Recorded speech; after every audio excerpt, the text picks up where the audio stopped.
Hello दोस्तों, मेरा नाम है बायो अमन और स्वागत करता हूं आज के इस शानदार वीडियो में। जिस वीडियो में हम बात करेंगे कारा कारा का थैलस स्ट्रक्चर देखेंगे। कारा में किस प्रकार से मेनली रिप्रोडक्शन होता है, मेनली सेक्सुअल रिप्रोडक्शन को आज हम इस वीडियो में समझेंगे और देखेंगे। तो चलिए आज पढ़ते हैं हम लोग कारा। कारा तो अगर देखा जाए कारा को, कारा also known as stone vault, ठीक है। इसको पत्थर के पौधे के नाम से भी जाना जाता है। किसके पौधे के नाम से? पत्थर के पौधे के नाम से। देखिए, कारा एक ग्रीन एल्गी होती है। क्या होता है कारा? कारा एक ग्रीन एल्गी होता है, ठीक है। अब देखिए, कारा को किस किंगडम में रखा गया है? तो कारा को किंगडम प्लांटी में रखा गया है, ठीक है। अगर अकरेंस में, क्लासिफिकेशन में कारा की क्लास देखी जाए, ठीक है, किस क्लास में रखा गया है? ग्रीन एल्गी है तो समझ जाइए किसमें? क्लोरोफाइसी में। अरे बिल्कुल जवाब, बिल्कुल आपका सही जवाब है। ग्रीन एल्गी है तो उसको किस उसमें रखेंगे? उसको हम क्लोरोफाइसी में ही रखेंगे, ठीक है। तो ये हो गया, क्लास हो गया। आपका किंगडम कौन सा हो गया? प्लांटी हो गया। इसको स्टोन वर्ट क्यों कहते हैं? क्योंकि ये कैल्शियम कार्बोनेट और मैग्नीशियम कार्बोनेट अपने थैलस पर डिपॉजिट करता है, ठीक है। यानी कि CaCO3 एंड Mg3CO3 को ये डिपॉजिट करता है अपने थैलस स्ट्रक्चर में, ठीक है। जब ये थैलस स्ट्रक्चर में इसको डिपॉजिट करता है तभी तो इसको हम लोग बोलते हैं स्टोन वर्ट के नाम से जानते हैं, नहीं कि पत्थर के पौधे के नाम से। कारा एक प्रकार का ग्रीन एल्गी होता है। इसको किस किंगडम में रखा गया है? तो बिल्कुल सही जवाब, इसको आपको रखा गया है जो है प्लांटी किंगडम में, ठीक है। अगर इसका हम शॉर्ट में हैबिटाट देख लेते हैं, हैबिटाट, ठीक है। तो ये एक प्रकार का आपका फ्रेश वाटर एल्गी है, ठीक है, फ्रेश वाटर एल्गी है। और कारा एक प्रकार का जो है एल्कलाइन वाटर में भी कारा पाया जाता है, ठीक है। फ्रेश वाटर एल्गी है, यानी कि ये कहाँ कहाँ पर देखने को मिलेगा? ये आपको पॉन्ड्स में देखने को मिले, है ना, लेक्स में देखने को मिले, और आपको रिवर वगैरह में देखने को मिल गया। और ये एल्कलाइन वाटर में भी कारा की कुछ स्पीसीज, सम स्पीसीज इन कारा फाउंड इन एल्कलाइन वाटर, ठीक है। अगर स्पीसीज की बात करें तो कारा बाल्टिका एक स्पीसीज है। क्या है? कारा बाल्टिका, ठीक है।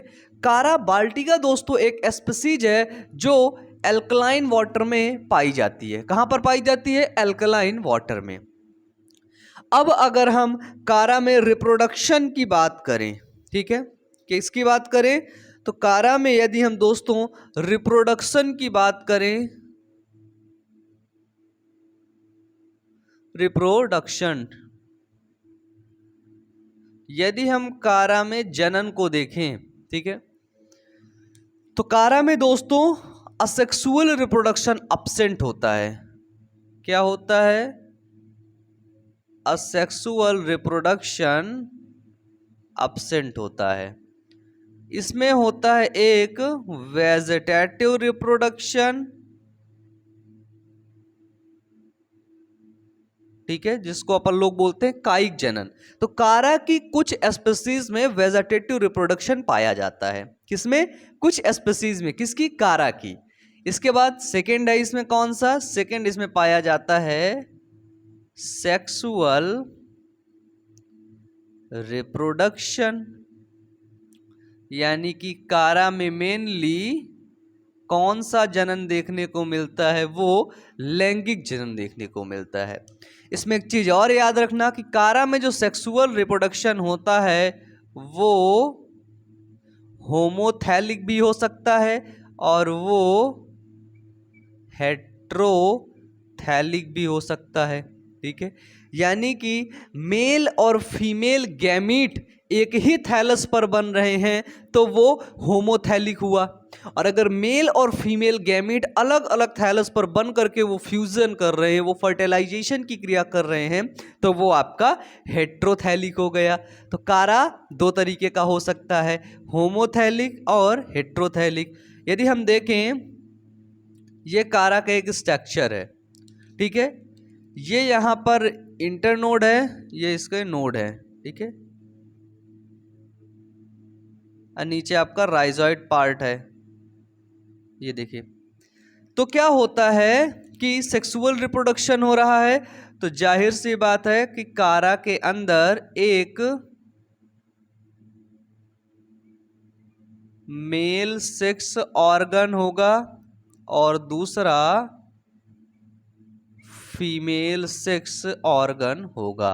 तो कारा में जो फीमेल सेक्स ऑर्गन होता है, क्या होता है, जो फीमेल सेक्स ऑर्गन होता है वो सुपीरियर होता है, ठीक है, और मेल सेक्स ऑर्गन क्या होता है, वो नीचे होता है। कहाँ होता है, नीचे होता है। फीमेल सेक्स ऑर्गन के नीचे होता है मेल सेक्स ऑर्गन। तो ये जो ऊपर वाला आप स्ट्रक्चर देख रहे हैं, बिल्कुल छोटा सा मैं बनाया हूँ आपके लिए, ठीक है, ये आपका दोस्तों फीमेल सेक्स ऑर्गन है जो कि सुपीरियर है, ठीक है। और जो मैंने ये यहाँ पर नीचे बनाया, ये है आपका मेल सेक्स ऑर्गन। अब देखिए, जो मेल सेक्स ऑर्गन होता है, क्या होता है, जो मेल सेक्स ऑर्गन होता है इसको ग्लोब्यूल बोलते हैं। क्या बोलते हैं, इसको ग्लोब्यूल बोलते हैं। और जो फीमेल सेक्स ऑर्गन होता है इसको न्यूक्यूल बोलते हैं। तो यहाँ पर जो स्ट्रक्चर आप देख रहे हैं, ये ऊपर वाला स्ट्रक्चर आप देखिए, ठीक है, इसको बोला गया क्या, तो इसको बोला गया ग्लोब्यूल, ठीक है, सॉरी निक्यूल, ठीक है, क्योंकि ये ऊपर वाला तो फीमेल है, फीमेल सेक्स ऑर्गन को न्यूक्यूल बोलते हैं, और नीचे वाला कौन सा है, मेल सेक्स ऑर्गन, तो मेल सेक्स ऑर्गन को क्या बोलते हैं, ग्लोब्यूल, ठीक है। अब देखिए, अब इस मेल सेक्स ऑर्गन ग्लोब्यूल से एंथ्रीजॉइड्स का निर्माण होता है। किसका, इस मेल सेक्स ऑर्गन से, जो कि ग्लोब्यूल है, इससे एंथ्रीजॉइड्स का निर्माण होता है और इससे ओगोनिया का निर्माण होता है, ठीक है। ये आपका क्या है दोस्तों, ये देखिए फीमेल सेक्स ऑर्गन न्यूक्लियस से इसका निर्माण हुआ। ये क्या होते हैं, तो ये है आपका मेल गैमीट। ये क्या है आपका, तो ये है फीमेल गैमीट। बताइए, अब इस मेल और फीमेल गैमीट ये दोनों कैसे हैं, तो ये दोनों हैं हैप्लॉइड।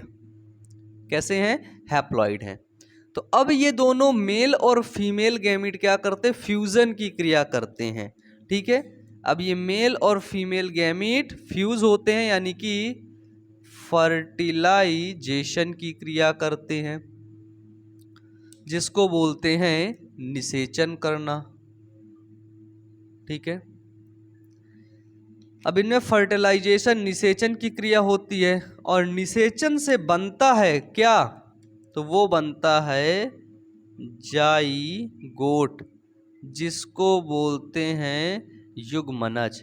युग्मनज में गुणसूत्रों की संख्या कितनी होती है, ये महत्वपूर्ण बात है, इसको याद रखना है। कितनी होती है गुणसूत्रों की संख्या, तो इसमें होती है 2n, यानी कि डिप्लॉयड। और इन दोनों में गुणसूत्रों की संख्या कितनी होती है, तो इन दोनों में क्रोमोसोम की संख्या होती है हैप्लॉयड। कितनी होती है, तो वो होती है हैप्लॉयड। ये देखिए, ध्यान से देखिए, अब इसमें जाइगोट बना, ठीक है, फर्टिलाइजेशन की आपकी क्रिया हुई, जाइगोट बना। अब इस जाइगोट में ध्यान रखना, अब इस जाइगोट में जो डिवीजन होगा वो होगा मियोसिस डिवीजन, ठीक है, यानी कि हिंदी में बोलते हैं इसको अर्धसूत्री विभाजन। ठीक है, अब इसमें होगा मियोसिस डिवीजन, जिसके द्वारा क्या होंगी,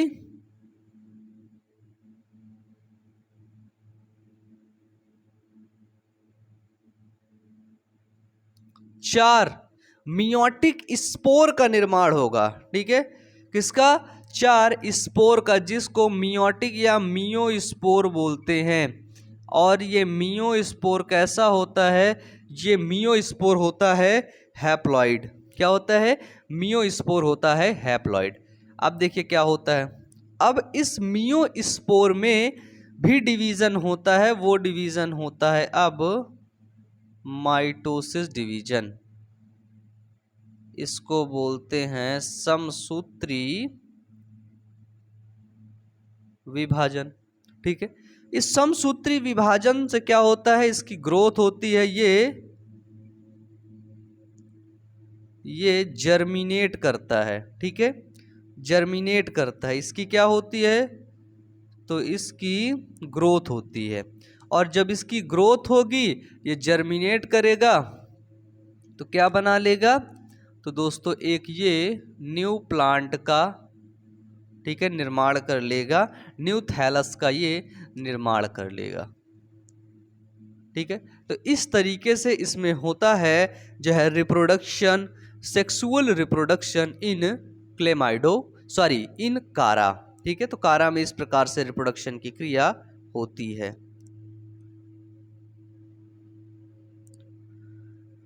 ठीक है, तो मुझे उम्मीद है आपको समझ आया होगा। कारा एक प्रकार का ग्रीन एल्गी है, इसको स्टोन वर्ट के नाम से जाना जाता है।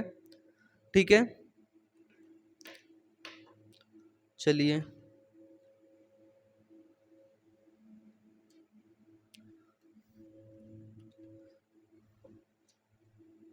यहां पे एक चीज हमें और देखने को मिलता है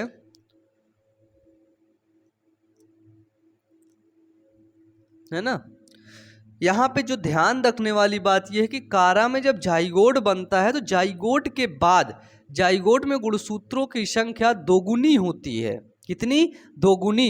इसलिए उसको आधी गुणसूत्र की संख्या को आधी करना होता है, इसलिए उसमें मियोसिस यानी कि अर्धसूत्री विभाजन होता है। इस बात को याद रखिएगा, बहुत इंपॉर्टेंट है, अक्सर एग्जाम में ये पूछा जाता है। तो आज आपने देखा कि कारा में किस प्रकार से रिप्रोडक्शन होता है, हैबिटाट भी देखा, कारा का किंगडम भी देखा, कारा को स्टोन वर्ट क्यों कहा जाता है, आपने इसके बारे में जानकारी ले ली है। तो नीचे कमेंट बॉक्स में कमेंट करके बताइएगा कि ये वीडियो आपको सच में पसंद आया है कि नहीं, आपने इस वीडियो से कुछ सीखा है या नहीं। प्लीज़ दोस्तों नीचे कमेंट बॉक्स में कमेंट करके ज़रूर बताइएगा। अगर वीडियो अच्छा लगा हो तो सपोर्ट करिएगा अपने भाई ओमन को, और दोस्तों के पास अपने इस वीडियो को ज़रूर से ज़रूर शेयर करिएगा। फैला दो इस वीडियो को बिल्कुल तूफान की तरह। तो मिलते हैं नेक्स्ट वीडियो में। Wish you all the best. Thank you.